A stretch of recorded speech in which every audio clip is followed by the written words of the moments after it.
Reporter breaking. Hema committee റിപ്പോർട്ടിലെ നിർദ്ദേശങ്ങൾ നടപ്പിലാക്കാൻ സർക്കാർ. സിനിമാ കോൺക്ലേവിലൂടെ നയരൂപീകരണത്തിനൊരുങ്ങുകയാണ് സർക്കാർ. സിനിമാ കോൺക്ലേവ് നവംബറിൽ കൊച്ചിയിൽ നടത്താനാണ് സാംസ്കാരിക വകുപ്പ് തയ്യാറെടുക്കുന്നത്. സിനിമയിലെ എല്ലാ തൊഴിൽ മേഖലയിലെ പ്രതിനിധികളെയും പങ്കെടുപ്പിക്കും. കോൺക്ലേവിൽ കരട് നയരേഖ തയ്യാറാക്കും. ആർ റോഷിപാൽ ചേരുന്നു കൂടുതൽ വിവരങ്ങളുമായി. ആർ റോഷിപാൽ, പ്രേക്ഷകർ സ്വാഭാവികമായി സംശയിക്കുന്നത് കോൺക്ലേവ് കൊണ്ടാണോ ഈ പ്രശ്നം സർക്കാർ നേരിടാൻ പോകുന്നത്? അതിന് നിയമപരമായ നടപടികളിലേക്ക് സർക്കാർ കടക്കില്ലേ? അതല്ല കോൺക്ലേവ് വെച്ച് ചർച്ച ചെയ്ത് ആളുകൾ അഭിപ്രായം പറഞ്ഞ ഒരു കരട് രേഖയായി അതങ്ങനെ അവിടെ ഇരിക്കും, ഈ റിപ്പോർട്ട് ഇരിക്കുന്നത് പോലെ എന്ന് ചില പ്രേക്ഷകരെങ്കിലും സംശയിച്ചേക്കാം. റോഷിപാൽ, എന്താണ് സർക്കാരിൻ്റെ നീക്കം? അരുൺകുമാർ, ഹേമ കമ്മിറ്റി റിപ്പോർട്ട് പുറത്തു വരുന്നതിന് മുമ്പ് തന്നെ കോൺക്ലേവ് സംഘടിപ്പിക്കാനുള്ള തീരുമാനം സിനിമാ വകുപ്പ് എടുത്തിരുന്നു. അതിൻ്റെ അടിസ്ഥാനത്തിൽ അതിൻ്റെ പ്രാഥമിക കാര്യങ്ങൾ, അതിൻ്റെ ചർച്ചകളൊക്കെ തുടങ്ങിയതാണ്. ഹേമ കമ്മിറ്റി റിപ്പോർട്ട് കൂടെ പുറത്തു വന്ന സാഹചര്യത്തിൽ കോൺക്ലേവ് സംഘടിപ്പിക്കുന്നതുമായി ബന്ധപ്പെട്ട അതിൻ്റെ മുന്നൊരുക്കങ്ങൾ അതിവേഗത്തിലാക്കാനുള്ള തീരുമാനം എടുത്തു കഴിഞ്ഞു. KSIDCക്കാണ് ഇതിൻ്റെ ഏകോപന ചുമതല. അത് വിവിധ സംഘടനകൾ, നമുക്കറിയാം സിനിമാ മേഖലയിൽ വിവിധ സംഘടനകളുണ്ട്, ഓരോ മേഖലയും പ്രതിനിധീകരിക്കുന്ന സംഘടനകൾ. ആ സംഘടനയുടെ പ്രതിനിധികളുമായി ഈ കോൺക്ലേവിന് മുമ്പ് സംസ്ഥാന സർക്കാർ മന്ത്രി തന്നെ നേരിട്ട് ചർച്ച നടത്തുന്നുണ്ട്. അതിലൊരു പ്രാഥമികമായ ചില നയരൂപീകരണങ്ങൾ ഉണ്ടാകും, ചില നിർദ്ദേശങ്ങൾ വരും. ഇതുൾപ്പെടെ ഒരു കരട് നയരേഖ അവിടെ അവതരിപ്പിക്കുകയും 3 ദിവസം നീണ്ടു നിൽക്കുന്ന ഈ കോൺക്ലേവിന് പിന്നാലെ തന്നെ വളരെ വിശദമായ ഒരു നയരേഖ ഉണ്ടാക്കി അത് സർക്കാരിന് സമർപ്പിക്കും. അത് മന്ത്രിസഭ വിശദമായി ചർച്ച ചെയ്യും. പിന്നീട് അതൊരു നയമായി, സിനിമാ നയമായി കൊണ്ടുവരാനുള്ള തീരുമാനമാണ് എടുത്തിരിക്കുന്നത്. ഹേമ കമ്മിറ്റി റിപ്പോർട്ടിൻ്റെ ഒരു പശ്ചാത്തലത്തിൽ തന്നെയാണ് ഇങ്ങനെ കോൺക്ലേവ് സംഘടിപ്പിക്കാനും ഇങ്ങനെ സിനിമാ മേഖലയിൽ നയരൂപീകരണത്തിനും സാംസ്കാരിക വകുപ്പ് മന്ത്രി സജി ചെറിയാനും സർക്കാരും തീരുമാനിച്ചിരിക്കുന്നത്.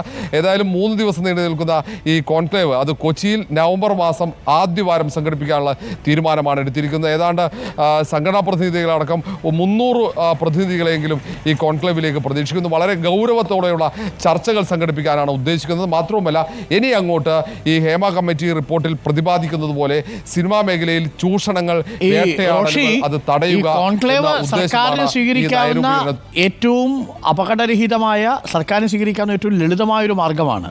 പക്ഷേ ജനം ആവശ്യപ്പെടുന്നത് ഈ റിപ്പോർട്ടിന്മേൽ നിയമ നടപടികളിലേക്ക് കടക്കുന്നതിനെക്കുറിച്ച് ആലോചിക്കുമോ എന്നാണ്. അതൊരു ചോദ്യമല്ലേ റോഷി?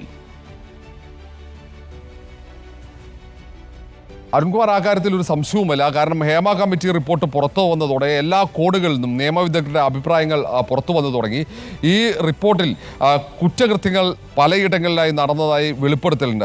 ആ റിപ്പോർട്ടിന് ആധാരമായ മൊഴികളുണ്ട്. അത് സുരക്ഷിതമായി തന്നെ സാംസ്കാരിക വകുപ്പിൻ്റെ കയ്യിലുണ്ട്. രേഖകളും സുരക്ഷിതമായി സാംസ്കാരിക വകുപ്പിൻ്റെ കയ്യിലുണ്ട്. ആ ഒരു സാഹചര്യത്തിൽ സ്വമേധയാ നടപടികളിലേക്ക്, നിയമ നടപടികളിലേക്ക് സർക്കാർ നീങ്ങണം, പോലീസ് നീങ്ങണമെന്ന അഭിപ്രായം ഉയർന്നു തുടങ്ങി. ഈ കാര്യത്തിൽ സർക്കാർ എന്ത് തീരുമാനമാണ് എടുക്കുന്നത് എന്നറിയണം. കാരണം ഇന്നലെ തന്നെ യൂത്ത് കോൺഗ്രസ് സംസ്ഥാന ഉപാധ്യക്ഷൻ അബിൻ വർക്കി ഒരു പരാതി പോലീസ് മേധാവിക്ക് കൊടുത്തിട്ടുണ്ട്. അത് വനിതാ കമ്മീഷനും പരാതി കൊടുത്തിട്ടുണ്ട്. ഏതായാലും അല്പസമയത്തിനകം തന്നെ പ്രവൃത്തി സമയം തുടങ്ങും ഓഫീസിൻ്റെ. 10 മണിയോടെ ഈ കാര്യത്തിൽ സർക്കാർ എന്ത് തീരുമാനമെടുക്കുന്നു, പോലീസ് എന്ത് തീരുമാനമെടുക്കുന്നു, വനിതാ കമ്മീഷൻ എന്ത് തീരുമാനമെടുക്കുന്നു എന്ന് നമുക്ക് കാത്തിരുന്ന് തന്നെ കാണാം. Okay, thank you Roshi. Conclave സംഘടിപ്പിക്കാൻ ഒരുങ്ങുകയാണ്. ഒടുവിൽ ചർച്ച എന്ന കാര്യത്തിലേക്ക് കാര്യങ്ങൾ പോകുമോ എന്നതാണ് പ്രേക്ഷകർ സംശയിക്കുന്നത്. ചർച്ച കൊണ്ട് മാത്രം ഈ കാര്യം സാധ്യമാവില്ല എന്നത് പ്രേക്ഷകർക്കും അറിയാം. എന്തായാലും സിനിമാ കോൺക്ലേവ് നവംബറിൽ വരാൻ പോകുന്നു. ഇതിപ്പോൾ ഓഗസ്റ്റ് മാസമാണ്, സെപ്റ്റംബർ ഓണം, പിന്നെ ഒക്ടോബർ, നവംബർ മാസം ആകുമ്പോൾ ഈ കോൺക്ലേവ് വരും. കോൺക്ലേവിൽ ധാരാളം അതിഥികളെത്തി സംസാരിക്കും. അവർ സംസാരിക്കുമ്പോൾ ഈ സിനിമാ മേഖല നേരിടുന്ന പ്രശ്നങ്ങളും പ്രതിസന്ധികളും എന്തൊക്കെയാണ് എന്നുള്ളത് അവർ വരച്ചിടും. ചില ആളുകൾ വരും, ചില ആളുകൾ വരില്ല. ആ കോൺക്ലേവ് അങ്ങനെ അവസാനിക്കും. ആ റിപ്പോർട്ട് അവിടെ ഉണ്ടാവും സർക്കാരിൻ്റെ കയ്യിൽ. അതിനും അപ്പുറത്തേക്ക് എന്ത് സംഭവിക്കും എന്ന് നമുക്കറിയില്ല. ചർച്ച അതായിരിക്കും ഇനി സംഭവിക്കാൻ പോകുന്നത്. പക്ഷേ അതല്ലല്ലോ നമുക്കെന്താ ആവശ്യം? നമുക്ക് ഇതിൻ്റെ മേലൊരു നിയമ നടപടി ഉണ്ടാവണം.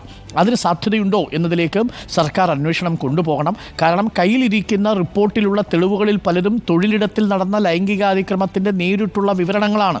ആ തെളിവുകളുടെ അടിസ്ഥാനത്തിൽ പോഷ് ആക്ടിൻ്റെ പരിധിയിലും പോക്സോ കേസിലും പെടുന്നവരുണ്ട്. കേസുകളിൽ പെടുന്ന പ്രതികളെ നമുക്ക് ഇങ്ങനെ വെറുതെ വിട്ടുകളയാൻ പറ്റുമോ? തെളിവ് സർക്കാരിൻ്റെ കയ്യിലില്ലേ? കേസെടുത്തൂടെ എന്നാണ് ചോദ്യം.